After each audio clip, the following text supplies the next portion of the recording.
Bon dia, bem-vindos, my hungry amigos, and welcome back to Algarve Appetite with your host, Portuguese Jimmy, and our new format, Chicken Friday, where we invite special guests who have a special insight and experience of living, working, growing up in Portugal, and sharing those experiences with us. Welcome to Chicken Friday, the Piri-Piri podcast. We're cooking up something good, great food, big laughs, and real talk about life in Portugal. So grab a seat, grab a plate, and let's get sizzling. It's Chicken Friday, and it starts right now.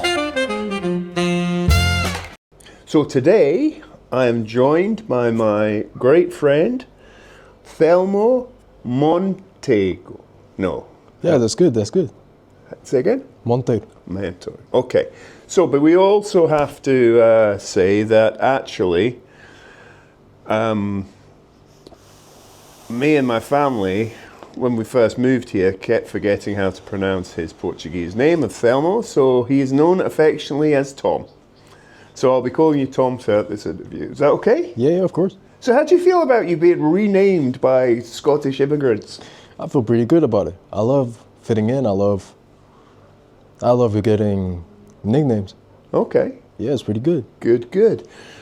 So, Tom, what we're going to do today is we're going to enjoy some delicious frango de guia, which we'll have a break. Liam's starting to cook now, and we'll have a break in a bit, and then we'll sit down and eat. And but the main reason is to speak to you today and share your story with our viewers. Maybe it will resonate more with a kind of younger audience. So first of all, how old are you? I'm 21, yeah. Yeah? And you've lived your whole life not just in Portugal, but in the Algarve, is that correct? Yeah. I lived in the Algarve for 16 years. Before that, I was in Viseu.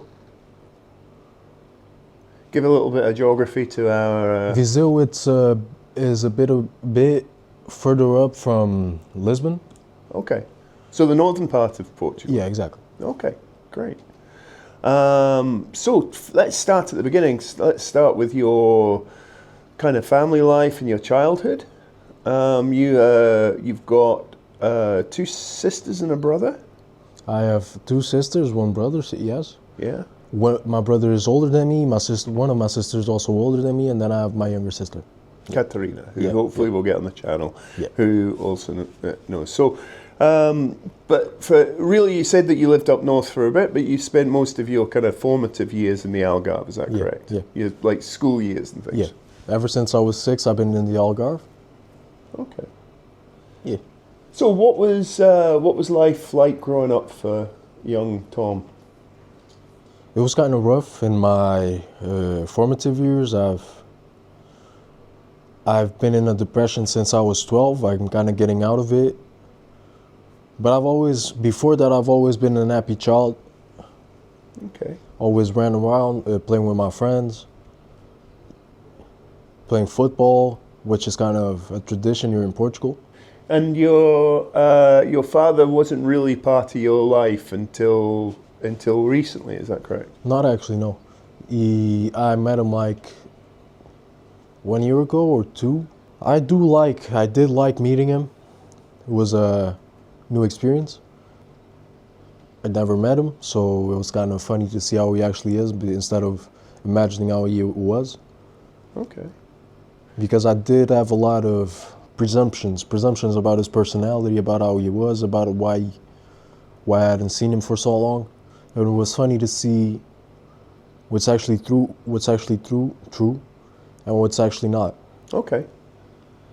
Well, that's insightful. So so it was your mum that basically brought you up, and I think to a lot of extent your older brother. I know you've spoke Ricardo.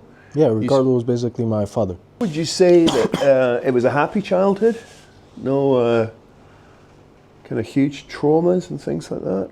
I did have some traumas, yes, from school and from not having a father partially. It was not an easy life apart from... I only grew into a depression at 12, but my life was kind of complicated until 12, ever since 6 years old, when we moved down here. In what way?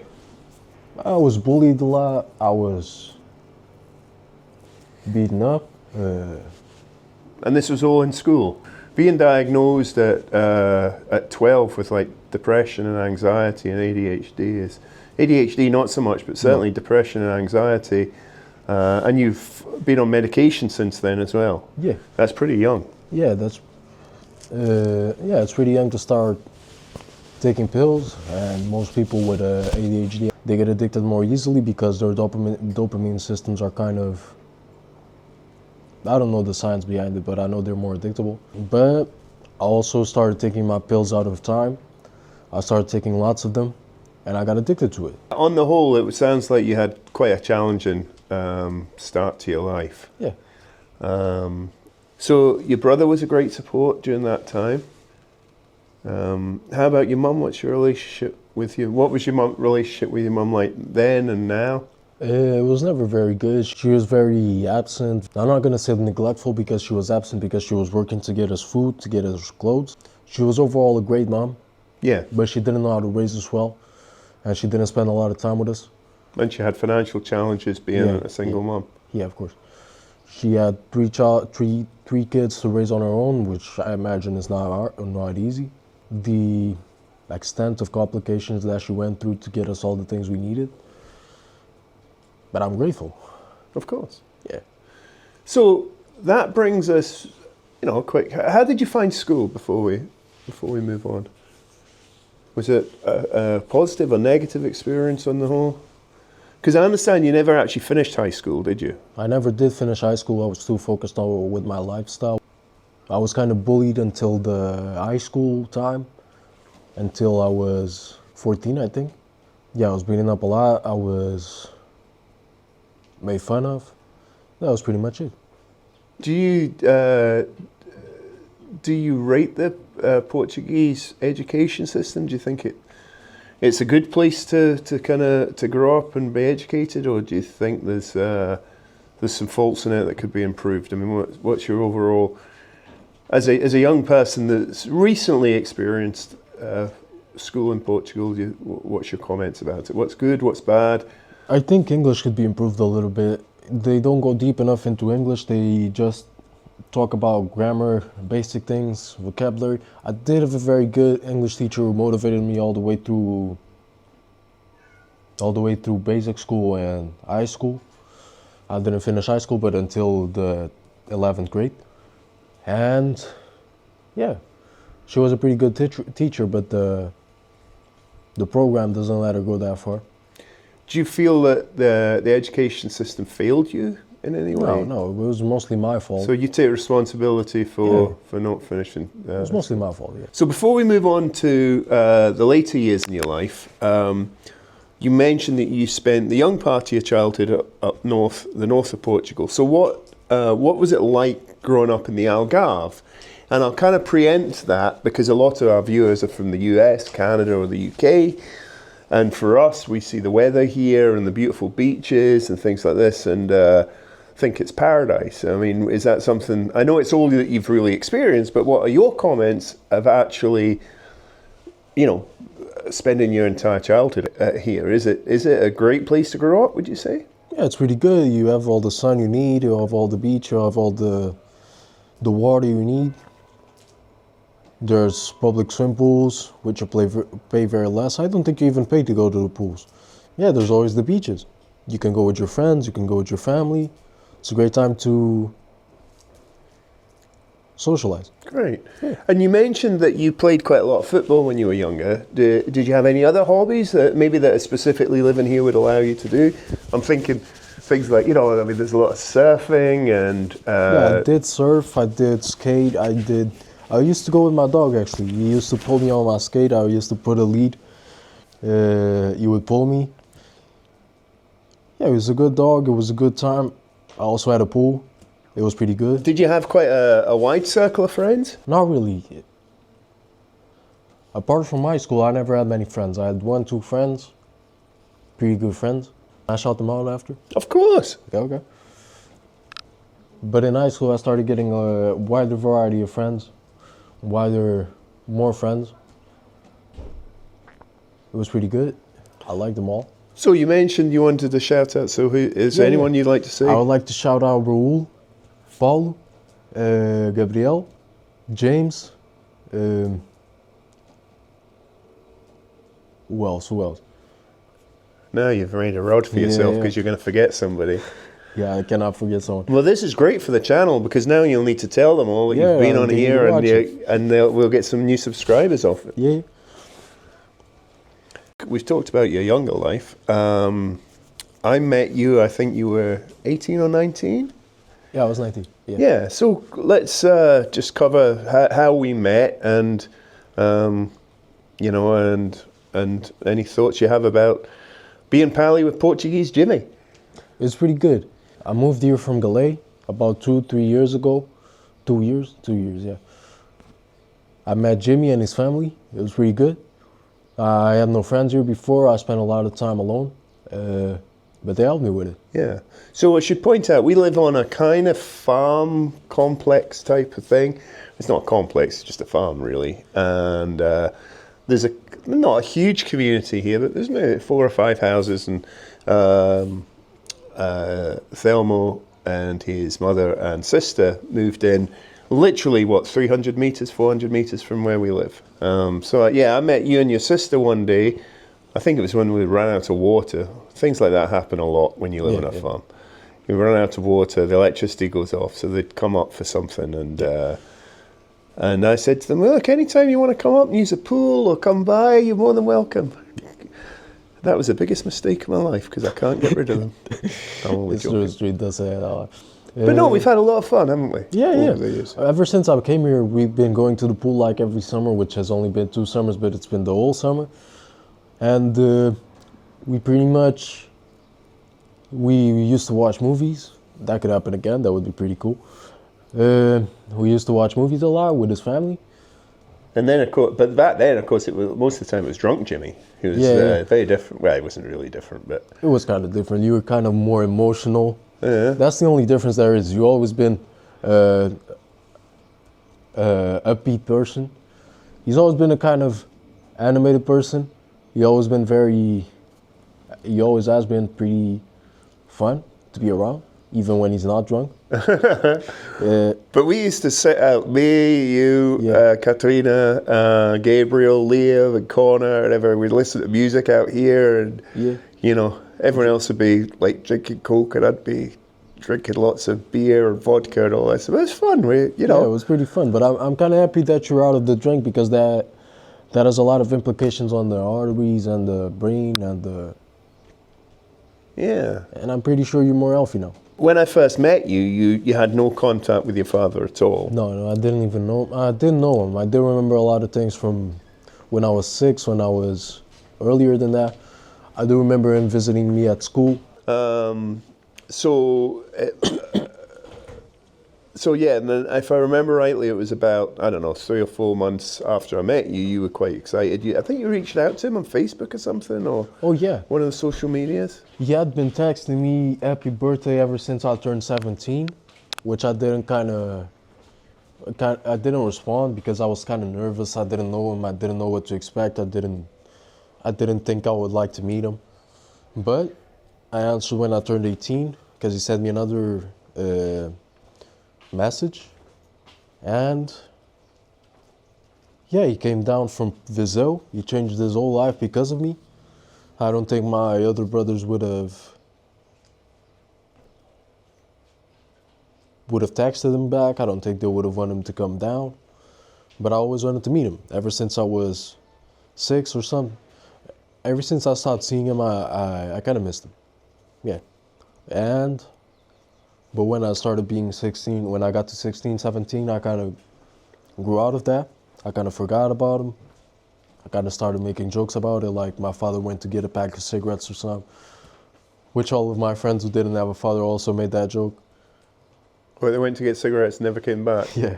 Okay. It's a pretty popular joke on the internet. So but now you've actually, or at the moment, you're actually living with your dad and stepmom. Yeah. And that kind of, because I think, although this is a beautiful location here, there's lots of countryside, I think you found it a bit frustrating as a young person being so isolated here. It was kind of tough. I don't really have much friends other than you here, but it was kind of frustrating to be always at home. So, yeah, so now, I mean, you're still close by. I came to pick you up. It's maybe 10, 15 minutes drive. Yeah. So do you feel that's a better kind of environment to you? I think you were saying you've got some friends there and people you Yeah, I hang do out have with. a lot of friends, a lot of English friends, a lot of Portuguese friends. Well, that's a great segue because one thing we haven't mentioned is both you and your sister, in fact, your whole family, speak absolutely perfect English. Yeah. And that's something that I was really impressed with. But you don't really equate that to your schooling, do you? It's mainly from what we've well, do you tell me? Yeah, I learned English more with movies, shows, songs, popular songs. And my brother, he also knew a lot of English. He taught me a lot. Yeah. Okay. But no, it's really quite impressive. And you have no problem communicating with me ever. No. And yeah, so well done on that. It's a great skill. I wish my Portuguese was half as good as your English is. So I'm getting there. Yeah. I just have terrible teachers around me. You looking for work at the moment? Yeah, I actually am. I'm going to do a curriculum. I'm going to deliver it to some stores. Curriculum, you mean CV? CV, yeah. Yeah. Okay, and is that the kind of work you're looking for? Retail? Retail, yeah. Sales, restaurants, maybe. Yeah, because you've really struggled, haven't you, since I've known you, with basically getting a job and then holding that job. And we'll talk about this in a bit more depth. I think a lot of that has to do with some of the challenges you face with mental health. I think is a fair thing to say, but we'll cover that in a bit. Okay. But what else? What other challenges are there? Is there in the more wider realm within the Algarve specifically that face, especially young people, with getting jobs and things here? It's kind of hard. It's not that hard to get a job, especially in the Algarve. You get a lot of tourists. You get a lot of people coming in the summer, so it's. But what you're describing there is very seasonal type of employment, isn't it? Yeah, but if you get a job in the summer and you get a job for the restaurant, you pretty much get a job for the whole year. Okay. Yeah. Well, I know there's a lot of folk that's not necessarily true for, because I know for a fact that a lot of the restaurants only open in the summer months. Yeah, so. yeah, that's true. Some, I kind of meant hotels. Hotels are mostly open all year round. Yeah. But that's true. Most restaurants here are only open in the summer. Mm-hmm. And the wages are quite low here, aren't they, compared to other countries in Europe? Yeah, I think the best salary in Europe is 5,000 in Norway. Here is 860. Yeah. It's not that much to live by, because you have houses that you go and pay rent for 1 month, $700, and then you have the food, you have the expenses. There's not much to go by. You have to get 2-3 jobs to get by. It's not that easy. So it's a challenge. Yeah, it's a big challenge. And actually, inflation has affected Portugal just as much as it has anywhere else. And in some ways, especially housing, it's actually impacted, I think, more so here, where you've seen rents and property prices, double in the last 10 years. So with that, I know where's your brother Ricardo now? My brother is in Luxembourg. He's getting a better wage. So he's getting a better life for himself. And do you see that as a path maybe for you in later years? Can you see? That would be pretty good. we talked about it. We talked about when he settled there, when he gets a house. He does have a house already, but when he gets stable financially, he would call me there. I would go there, and we'd start working together, and we'd get a bigger house.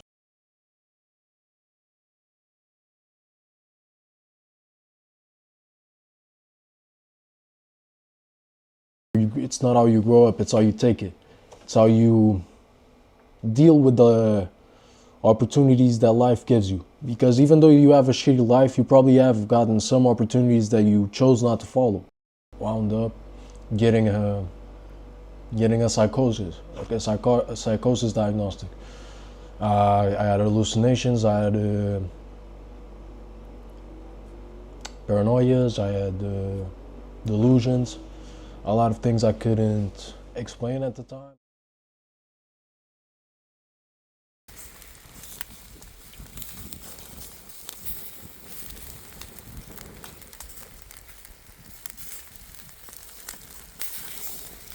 And here we are with our cook for today, our chef, Liam.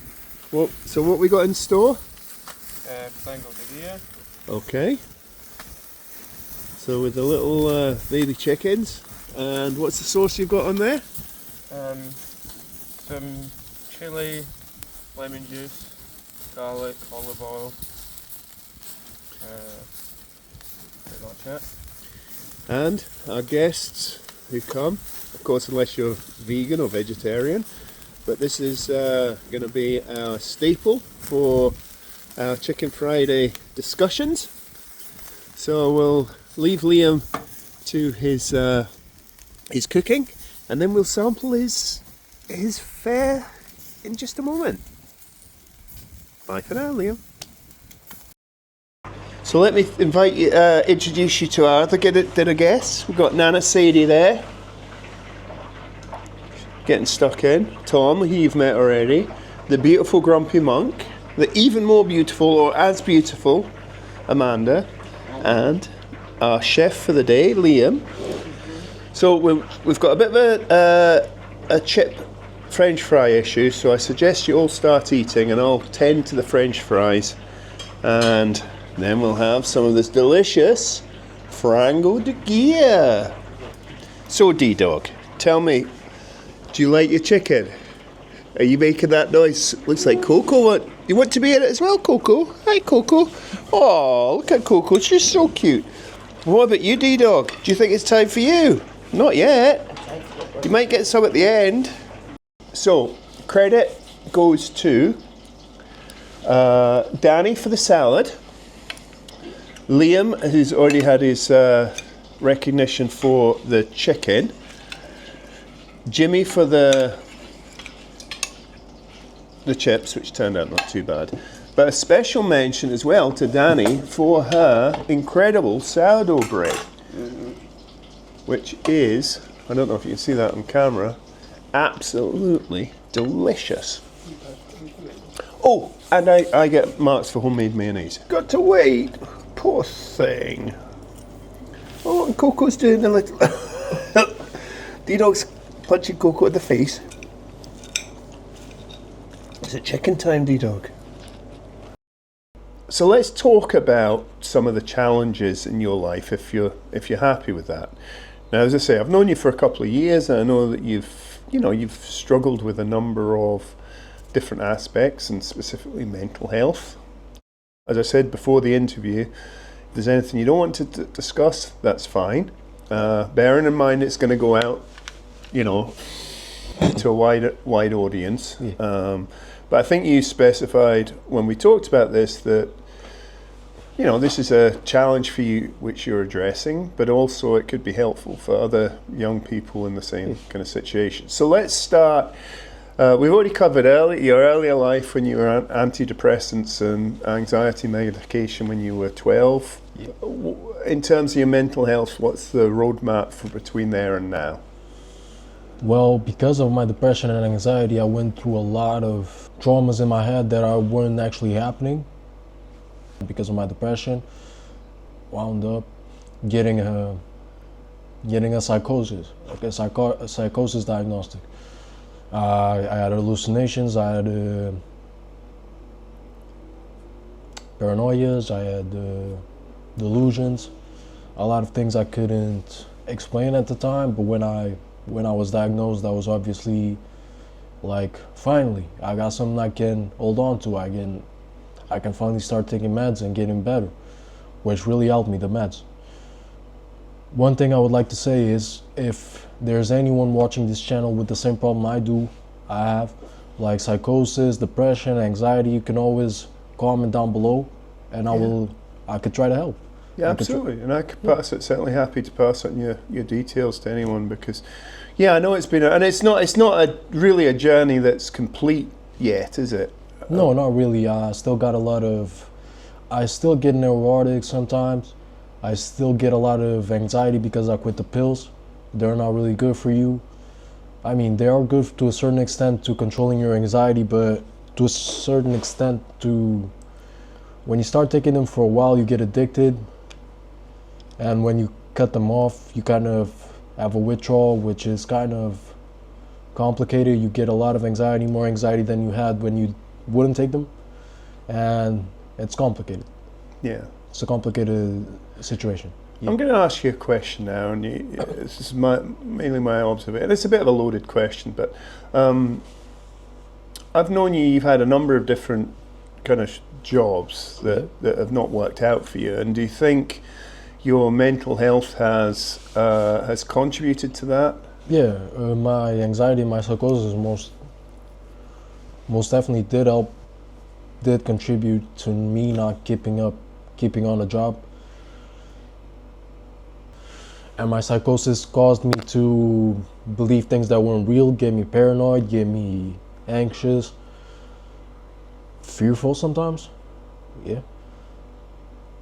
But now that's all gone. I kind of only have a tiny little bit of paranoia, not that much. Unless you're around me. Yeah, he does give me a lot of paranoia. Thought I was going to say the opposite, didn't you? Yeah.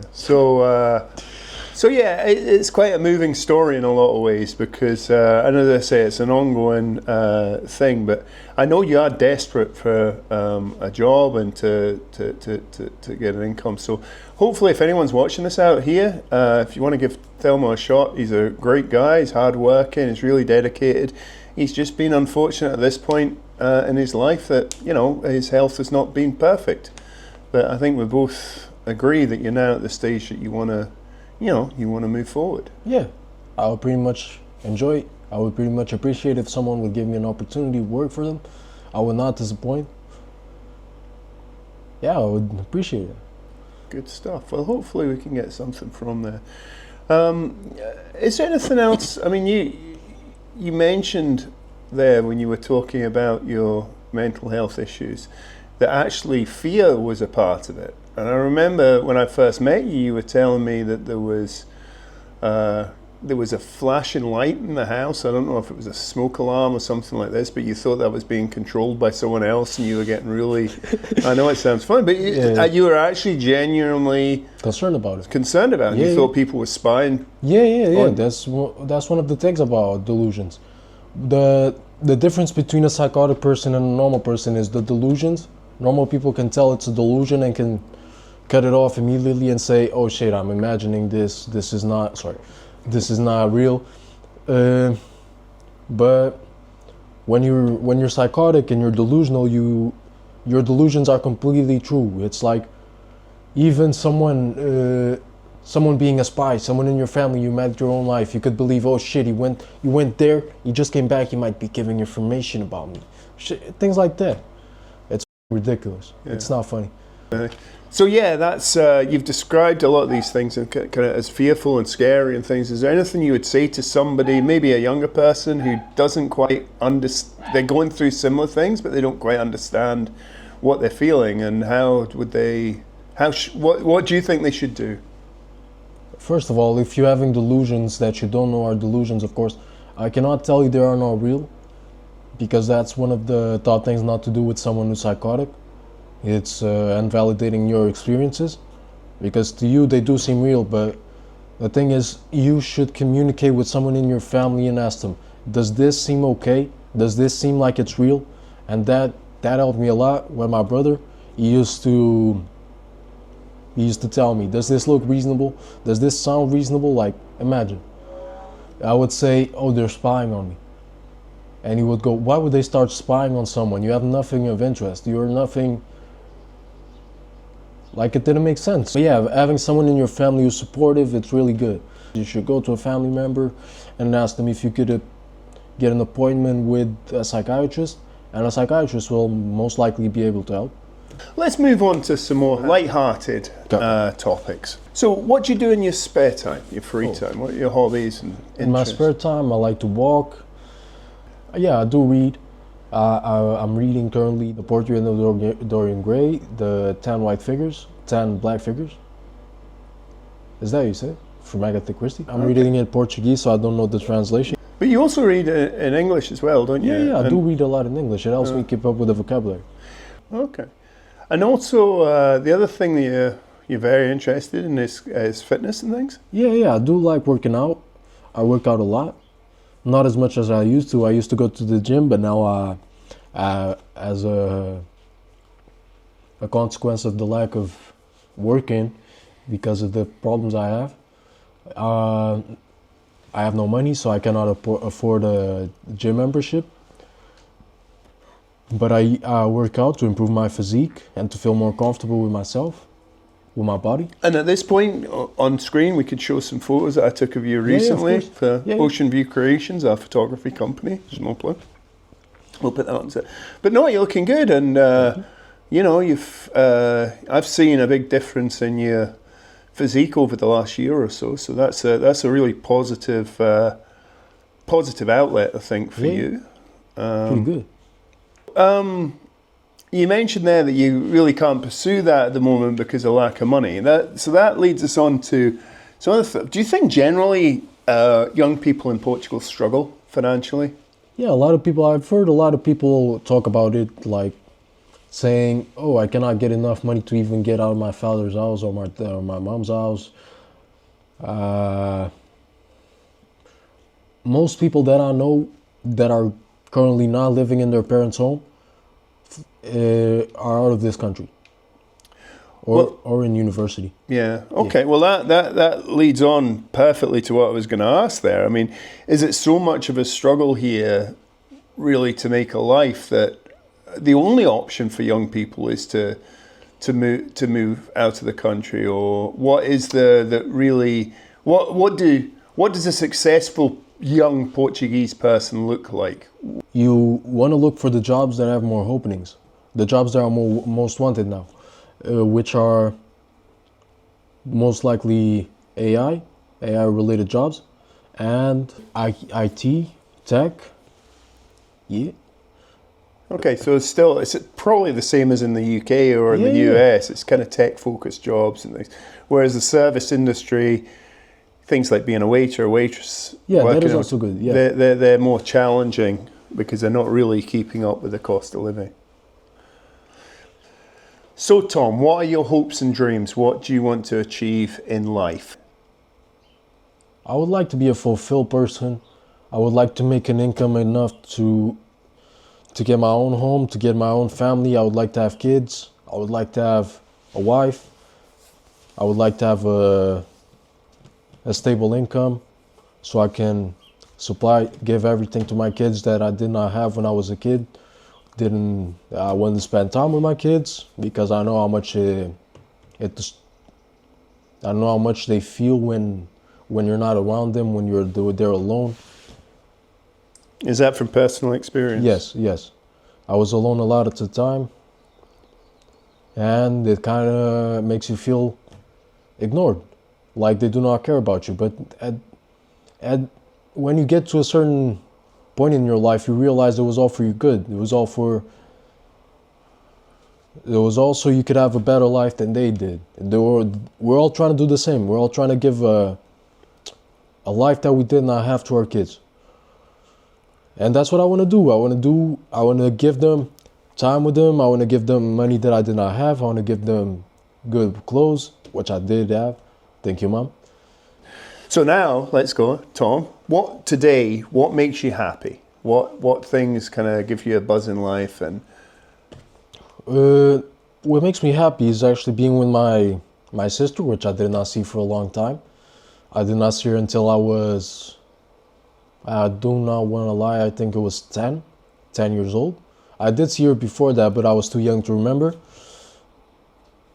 But yeah, I enjoy seeing what she became. I enjoy seeing how much she worked to get where she is.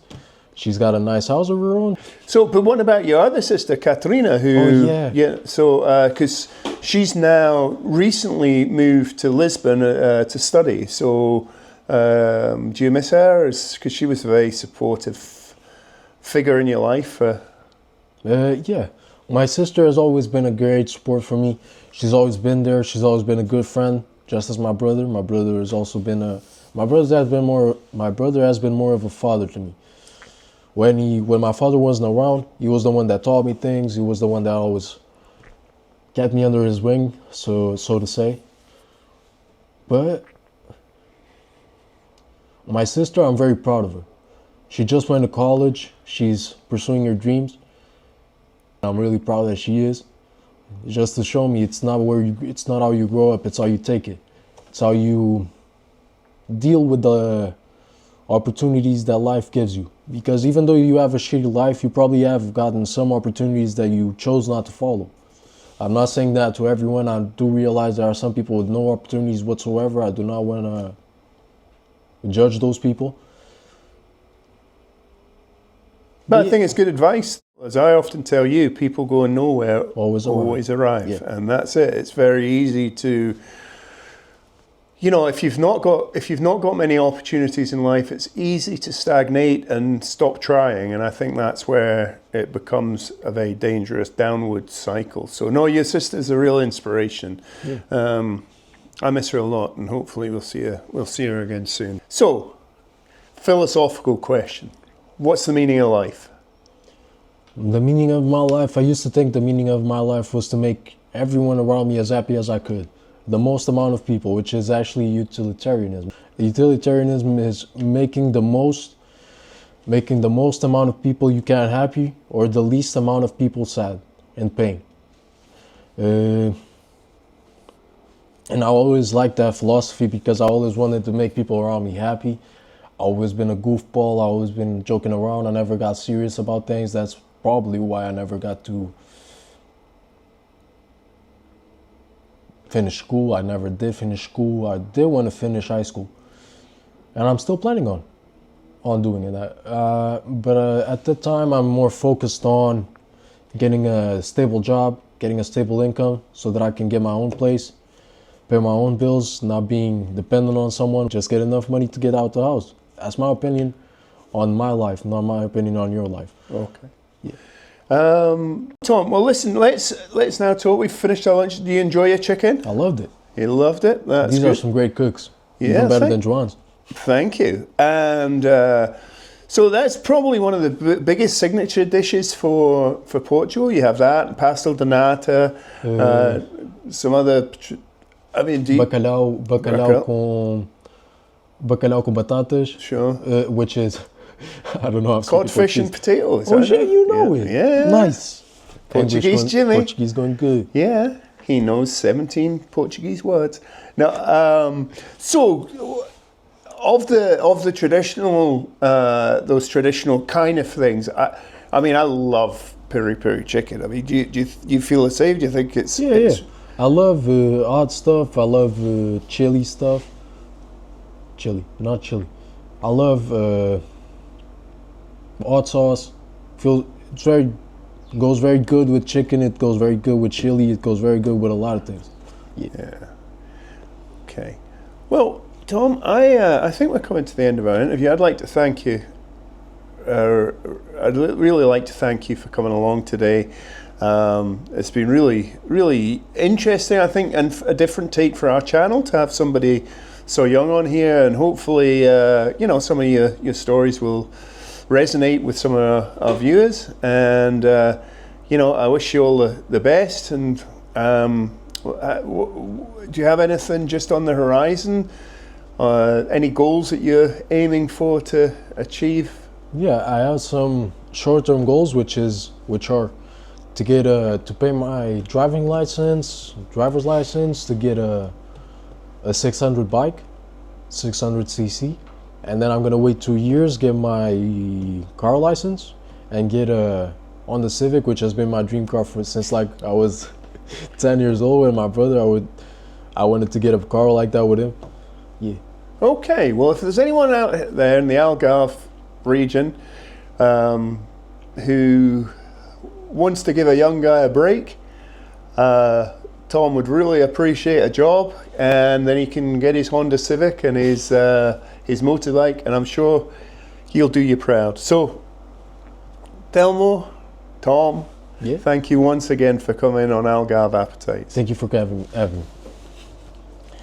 And we should say, if you have enjoyed this video, please give it a like. If you're not already, please subscribe to the channel. And turn on Notifications. Yes. Well done. So, until the next time, adios, amigos. adios. Thanks, Tom. I don't know how I said adios. I'm Portuguese, man. Well, I'm not supposed to say adios either. Oh, say adeus. Adeus. Adios. Yeah. Yeah.